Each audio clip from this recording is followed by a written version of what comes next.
First of all, I want you to know that I am a part of you. Well, at least a part of me is European, because my heart is an English heart. So I'm a European at heart. Too bad I didn't learn all the languages with that heart. They didn't come with that automatically. This business is a miraculous business. And it is truly a business of the heart. And that's what I want to visit with you a little bit about today. I want to put it in the frame of 3 words. And they're called principles, priorities, and profits. Now, I want to talk to you about those because sometimes it gets lost in translation as to what the Amway business is really all about. What the priorities must be, what the principles are, and what our concern must be over the profit and the profits of all of our distributors. Sometimes we get focused on our profits and we forget about their profits. But the goal must be to make them profitable, and when they make money, then you and I make money, but not the other way around. That's a principle of the Amway business.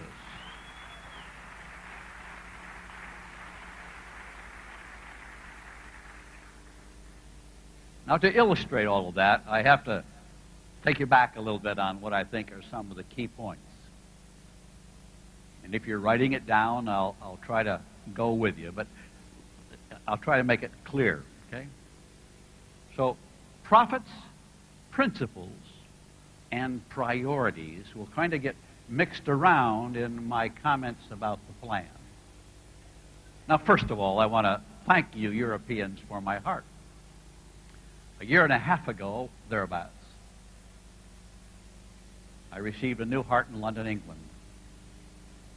My heart was in a 40-year-old woman, 39 then. So she was given a new heart and lung, which came from the Czech Republic.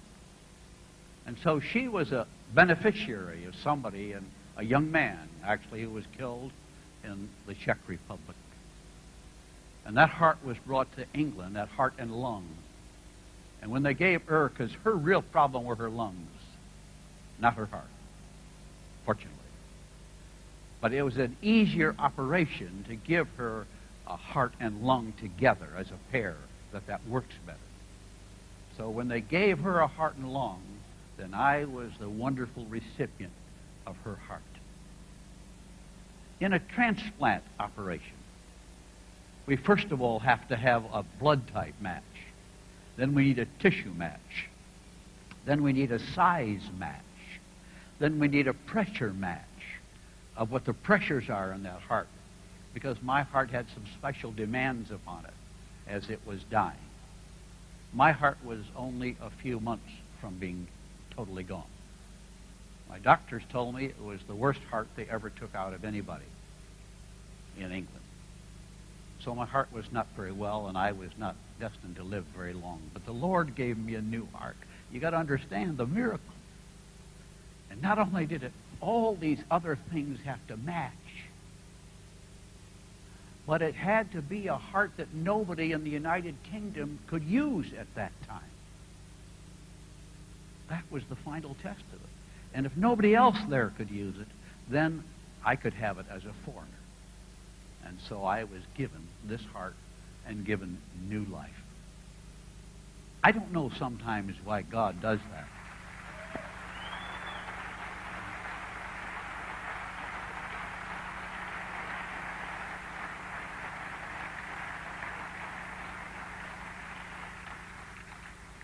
And that's why I say it's a miracle. And God chose to bless me with a new heart and an extended life. And I give him the praise and glory for it, because it was a miracle indeed.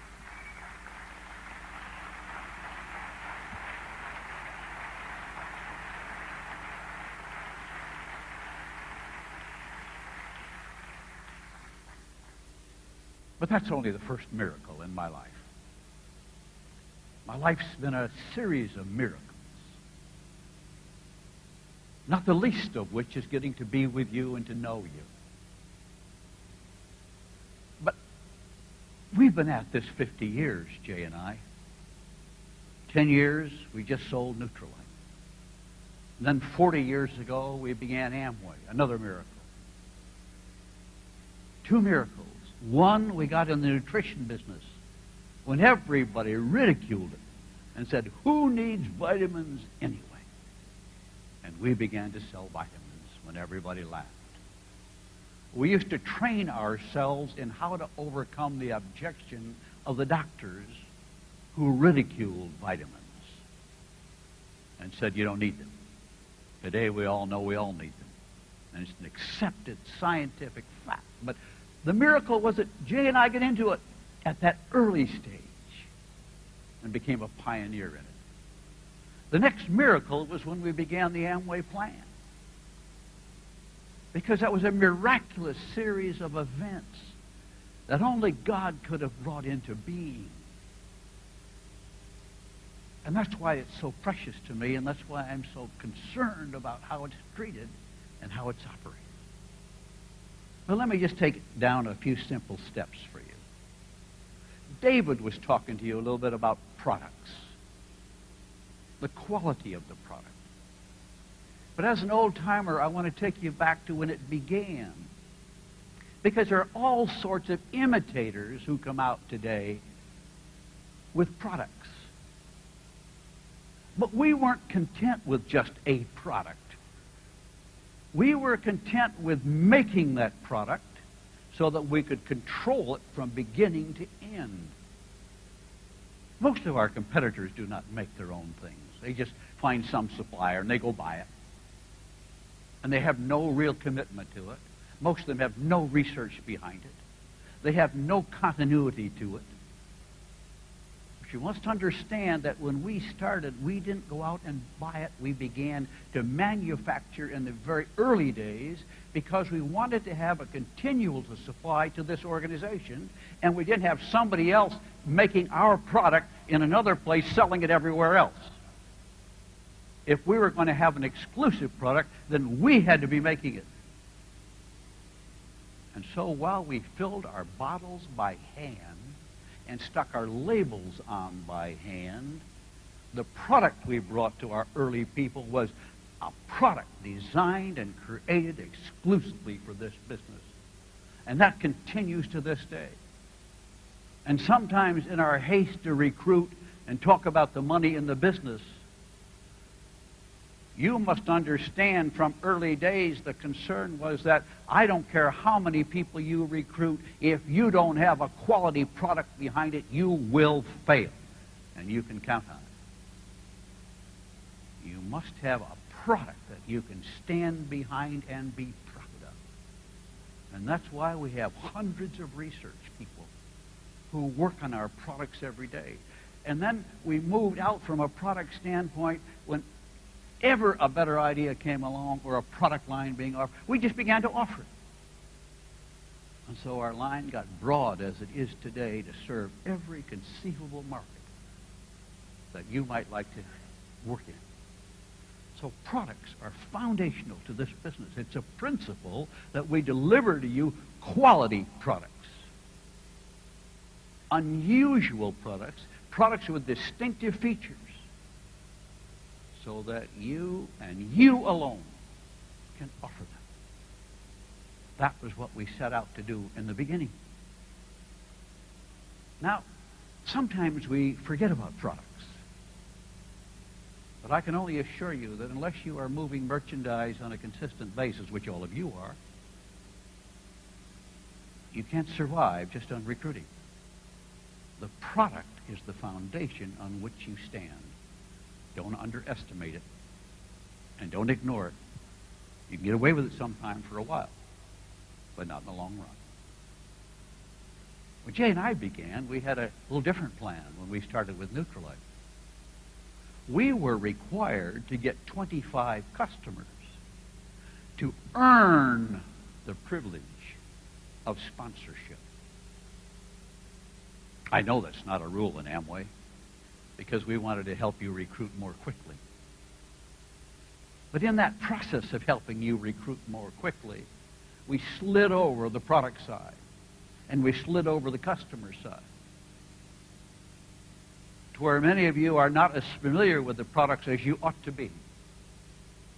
And your new distributors are not as familiar with the product as they need to be. And if they establish a customer base, they will develop confidence. Something happens to people in this process. Anybody can get customers. Anybody can sell an Amway product. And it comes back to the principle of having a business that anybody can do. Not everybody can recruit. Not everybody is qualified in the beginning to sponsor. They may come to that.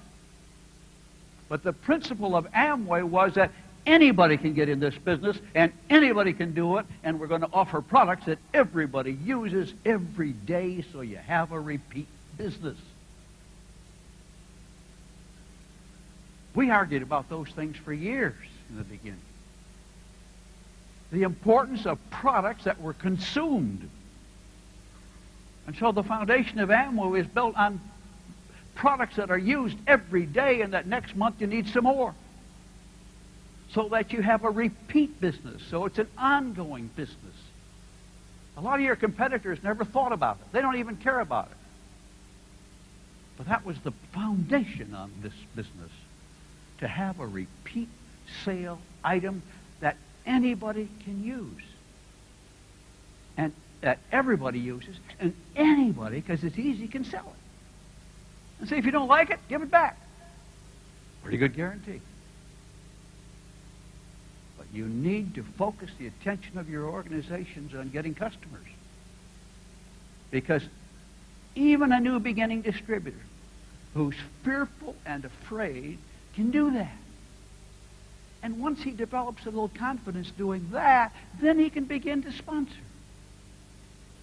But if you short-circuit that, then you've got a lot of people who will try and recruit and can't, and then they'll quit. Because you didn't stage them along the way to help them grow into a leadership role. And sponsoring is a leadership role. But you make them a leader before you've even made them a solid distributor and a user of the products. A principle, a priority, and profits. When you say, oh, just get in the business and you can buy it wholesale. Sounds so easy.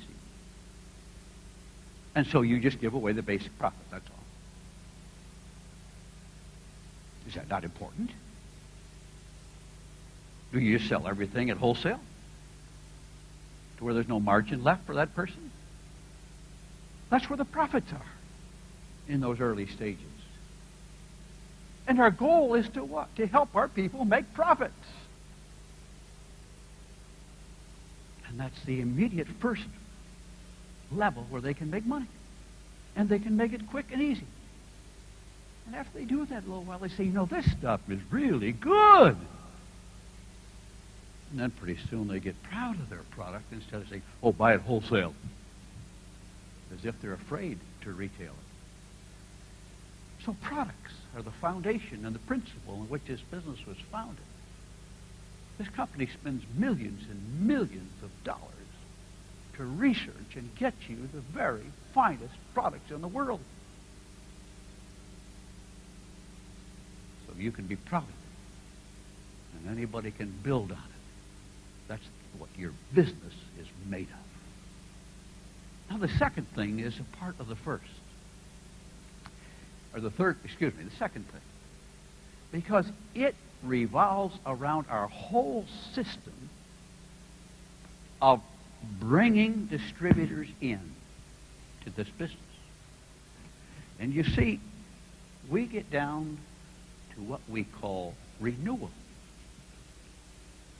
Now, when Jay and I started in the business, you became a distributor, and then you dropped out. Or the company would kick you out because you weren't doing enough. And when we formed Amway, we said we're going to develop a system where every distributor pays an annual fee which makes it economically viable to have an unlimited number. Then the sky's the limit. Because they determine for themselves if they wish to stay, and they pay the fee which covers their cost of being in the system,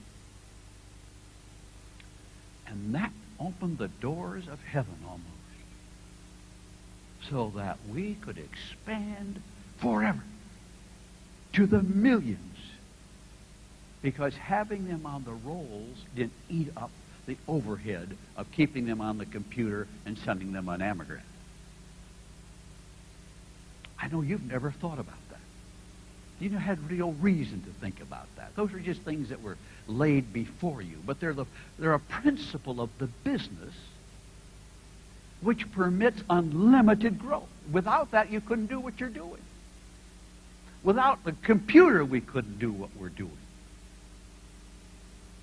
But by doing a renewal system and making every distributor accountable for themselves,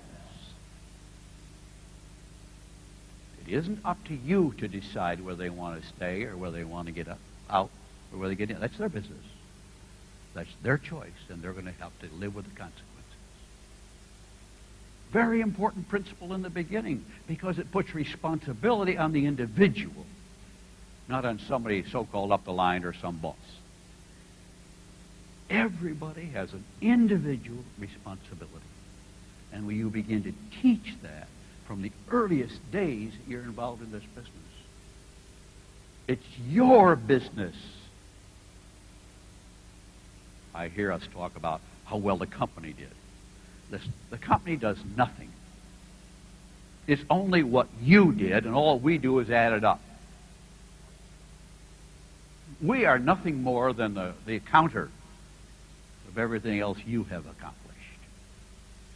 And so we have to keep pushing that responsibility to the individual and talk to them about making money and getting customers, priorities in their lives. Then you keep them. Our numbers in the United States, I think roughly, would show that one out of every 13 people who have ever signed up in this business is still in the business. Now, we talk a lot about turnover and dropouts and how to keep them in the business. I think that's a fabulous record. You know why that's a fabulous record? Because anybody can get in. Now, if we, in the early days, we were always pressured by people to say, we need an evaluation form. Now, what we ought to do is study all the diamonds and learn their characteristics and what it is about them that makes them successful, kind of people they are, and then we're going to write a profile on that. We're going to make a program out of that. And then before anybody can get in, we have them fill out this form and see if they fit the profile of who can succeed and who won't succeed. Because then we won't have to waste our time with these other people who just get in and don't do much or do anything. I just want to sponsor diamonds, that's all. I agree, that's a wonderful idea. But there's a principle at stake in this business. The principle is that our door is open to everyone. We don't care what religion, what nationality, we don't care what age. Everybody can come in. So when you find people talking to you about the fact that we've got a lot of dropouts, say, no, we don't have dropouts. They're just friends who passed through and decided not to take advantage of it right now. Someday they're going to come back and wonder why they missed this. Many of them are coming back, and many of them do wonder. And they watch what you're doing, and they say, I should have stayed with that. I had a man I met in church one day, and I was getting out, and he says, are you Rich DeVos? And I said, yeah. He said, you're the Amway guy, aren't you? I said, yeah. He said, I was in that once. I said, well, I stuck with it, that's all. That's the only difference between us.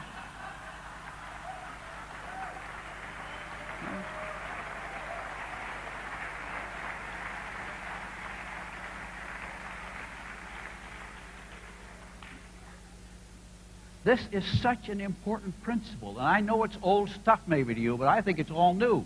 You are all newcomers compared to me. You haven't traveled this road. You don't know why we did these things, and I want you to know them. They're very important to you because it'll affirm in your mind what we're all about. And what we're about is helping anybody, anywhere, anytime to have a new chance and a new beginning. And that ties in, you see, with keeping the entry fees reasonable. You don't see how much you can get out of a guy when he comes in.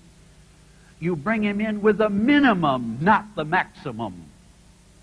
You give him a little smattering of products and a low fee so he can join in. Because the higher you raise the price, the more people can't get in because they don't figure they can afford it. Sometimes people say, well, we'll add this, and we'll load them up a little bit, and we can make a little more money. The point was, in the beginning, you don't make anything at the point of recruitment. You make your money after they merchandise product, not before. And when you switch them around, you will die in this business because your priorities are backwards. And then you are using your people instead of helping your people succeed. That's how we got here, folks.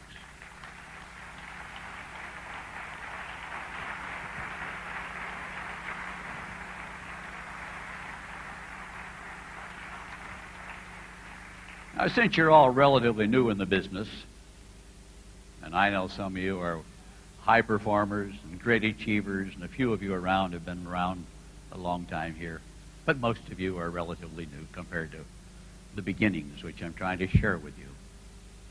But another principle, of course, once we move beyond the matter of renewal and the open door policy and getting people in and quality products, we've got to talk a little bit about this plan.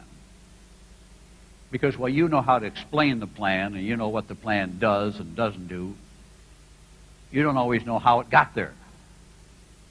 You see it and you take it and run with it, and that's great. But I want to make a few points about it. Because every once in a while I see people getting out of line. Now, we're a big organization, but you've got to understand a principle. You must understand the sacredness of the line of sponsorship.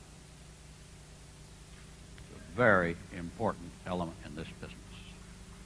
When we acquired the Neutralite company, Amway was pretty well established. But we had been in the Neutralite business. And when we started Amway, the only people in Amway were in our line of sponsorship. At a later point, we acquired Neutralite and brought them in. And the question was, where do they fit in the line of sponsorship? And I can tell you the one thing that happened, and along with many others, because we had a committee work on how to blend them, how to restore, wherever we could, the original line of sponsorship.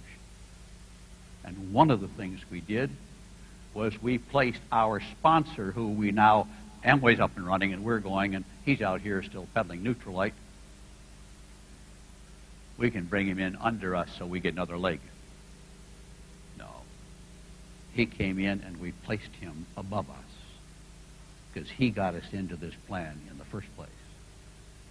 And that's where they are to this day.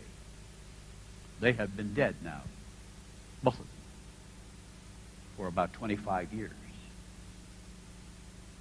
But we placed them above us because we respected and honored the line of sponsorship. He didn't make us successful. Your sponsor can never make you successful.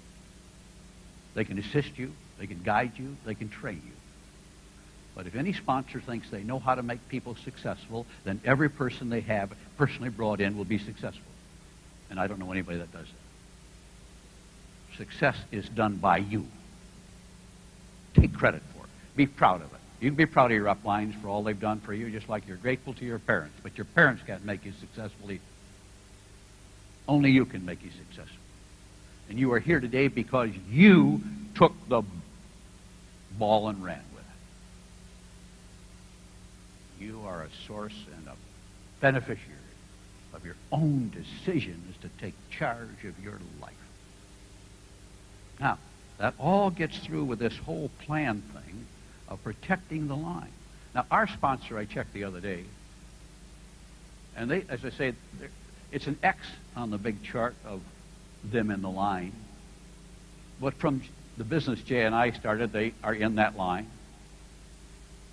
They willed their estate to, I don't know who, to some agency that takes care of it for them, administers it for them.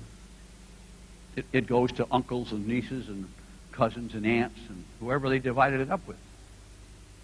And they still receive about $200,000 or $300,000 a year. All because we honored our line and placed them back above us, that they could live in comfort and pass on to their estate all those benefits. You know, sometimes you think you're just in a business. You are in the most unique business in the world. You know that to an extent.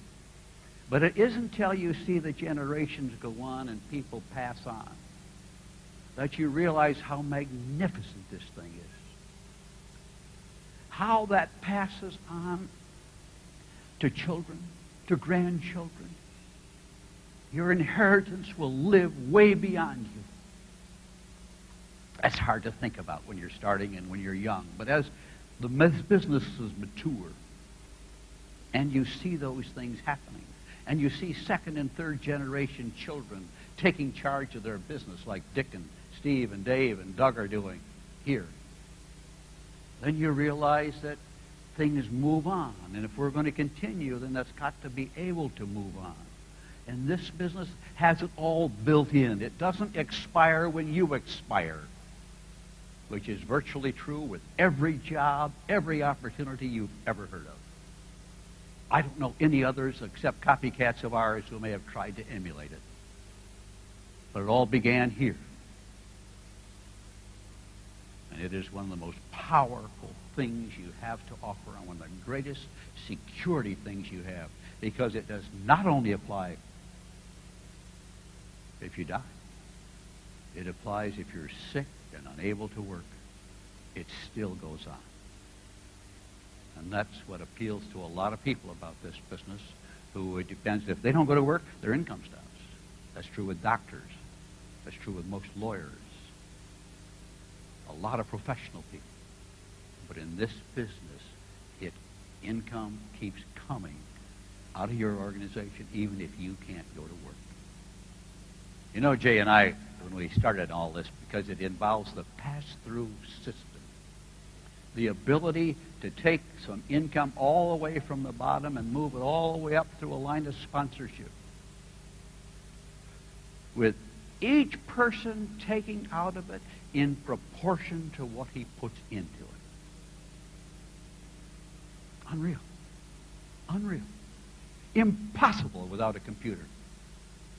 I remember the day the girls came running down the hall yelling, and the guy who ran the computer department and screaming because he says, "We finally got the plan on the computer." Up until then, the girls would get down with pads on their knees like basketball players have, with huge sheets of white paper spread on the floor, because the bonuses under the pass-through system have to start at the very bottom to compute them. And they would get, as soon as the month ended, they would get the numbers and they would start computing how to pay the bonuses and who gets the 3% and who gets what. Great day. But I remember when Jay and I began, and we sat on the kitchen floor in our home, and we rolled out a big piece of white paper, and we were on our knees. And we began to draw this plan out and this pass-through system. And we worked it at that time down to the 200th level. And we said, if it'll go that far, then it'll go forever. You just kind of accept that. You have got to understand the power in that. The power to keep people, to keep families together, to involve children in your businesses, because it's going to be their business. And that's what makes this such a powerful family of business. But it's a feature, it's a principle of our business to reward based on what you do with this great pass-through system. Now, I talked to you a little bit, and that's my number 4 on my list is really entry, and I talked about that so that everybody can do it. Importance of customers. These are some principles. There are more, but these are the foundations. From a philosophical standpoint, you see, we talk about freedom, and we talk about rewards and recognition and family, and we talk about hope. And that's my last principle I want to talk about. Because the business was built around offering hope. Before it all began, Jay and I sat in the basement of our home and we talked about it. We talked about the fact that we wanted to be in business for ourselves. That was important to us. It's obviously important to you to have a business of my own which accumulates value that I can transfer, that I can move on to my children. Is so magnificent that it continues to offer hope to your children. And hope is the dreams on which this business was built. We began like you, with a little hope that someday we could have a business of our own. A reasonably good business. I remember when we finally did $25 million one year. And we had a big party. He said, wow, did you ever think it would go this far? And then one day somebody said, I heard one of our employees who was giving a tour walk through the hall. And he said, someday we're going to do $250 million. And I pulled him aside after the tour, and I says, Tom, you shouldn't be making statements like that. I mean, you're kind of blowing this thing up a little bit, He said, we have no idea whether we'll ever get that far, We don't know how long this thing can stay together and keep going, because it's such an loose affiliation of people, all of whom have hopes and dreams of their own. And so we got to find a way to coalesce all that, make it so important to stay together that we can build something great. But behind the building of something great, and the reason we talked about billions and not just hundreds of millions, is because you have extended hope to people everywhere that maybe, if they work a little bit, if they do certain things, they can get somewhere. It's a message you deliver to people on all walks of life, don't you? And say, I've got something for you. Well, folks, that's just what Jay and I did when we started. We told the same story that you tell today. And so out of our giving hope to many of you who now are high up in this business, you are here passing on that hope. And it's the challenge of the business to extend hope to everybody we meet, because the world is filled with people who are afraid. The gal who just drove me up in the cart was saying, I can't understand, because she's an Amway distributor, by the way. She works here at Disney. She's like, I can't understand why some of these people just criticize it. She says, I can understand. Of course they criticize it. what are they going to say? That they're afraid? Or that they failed? They need a legitimate excuse for quitting or for not getting in. It's got nothing to do with our offering. But when we're new in the business and present it, we take that as a criticism of the business. It's not a criticism of us. It's a lack of confidence in them. They're afraid to try like you did. And they got an offering right in front of them and they're not smart enough to take it. So if that's the way it is, they got to find somebody or something to fault with it. In the old days, well, the prices are too high. I don't like this guy as a sponsor. You know, oh, I don't know if your products are really that good. And the list goes on. Everybody really saying to me, I'm really afraid to try this. I don't think I can do it. So we have to find a rationale for dropping out. Now, most people who drop out say, well, it wasn't for me. It wasn't what I wanted to do. But as I review it and I see them as we go through history, we find all sorts of them saying, I should have stayed with that. I just got scared. I didn't think I could do it. Well, I'm delighted to be with you because you've decided you can do it and you are doing it. And all we got to do is make sure we reach all over Europe and all over the rest of the world to the hundreds of millions of people who today live without hope. I was recently in Italy. Nice country.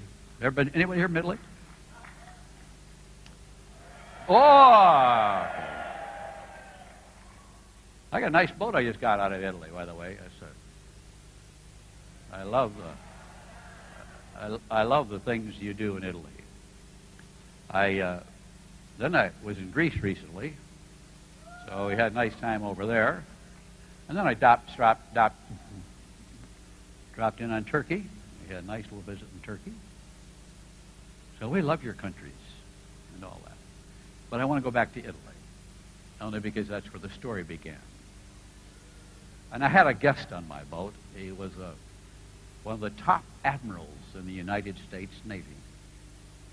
He was the number 2 man in the entire military operation of the United States. He was the deputy chief of staff of the military, of all the chiefs of staff. He was the number 2 man.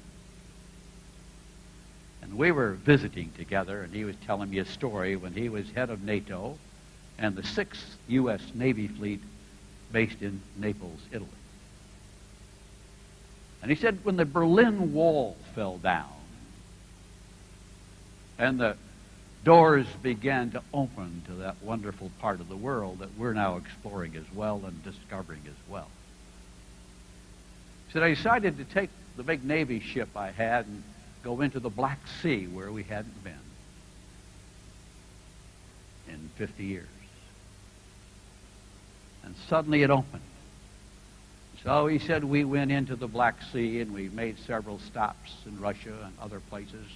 And then we pulled into Bulgaria, pulled into the harbor there. So you got a big Navy ship there, and he said you have to go ashore to say hello to everybody and extend courtesies and greet people and so forth. But he said we went to that part of the world because it was important to wave the U.S. flag of hope to people. The U.S. flag is important to people when they think of freedom. So he said we thought we ought to wave the flag and go there. But he said, as I was getting off the boat, I looked way forward, and there was an elderly gentleman standing and leaning against the ship. His clothes weren't too good. He was pretty old. But I said to my guide, I said, take me over there. I want to talk to this man. Find out why is he standing here leaning against the side of the ship. And so through his interpreters, he asked the man, and he says, oh, Admiral, my friends are dead. Most of my family is gone. My comrades have gone. But Admiral, I lean on your ship because, Admiral, we've been waiting for 50 years for you to come here and give us hope. And you're finally here. That's why I'm leaning on your ship back. And you know,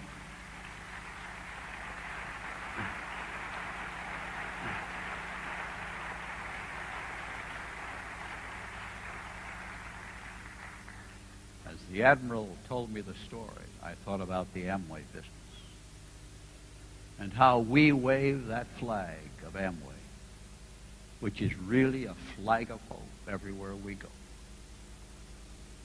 And while many people will not salute that flag or don't like that flag, it doesn't matter. It is a flag of hope that millions in this world have stood under and today bravely carry like you do, despite the criticism.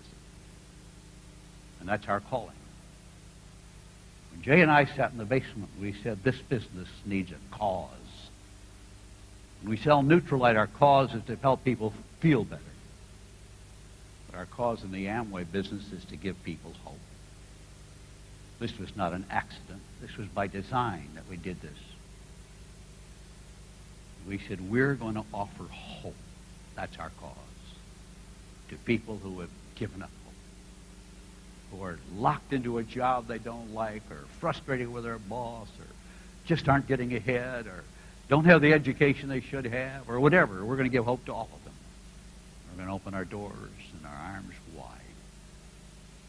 And so I want to thank you for coming through that door, so we could together carry this cause forward of extending hope to millions of people in this world. And I salute you for what you're doing and tell you how proud I am of you, that I can be associated with you and stand before you today.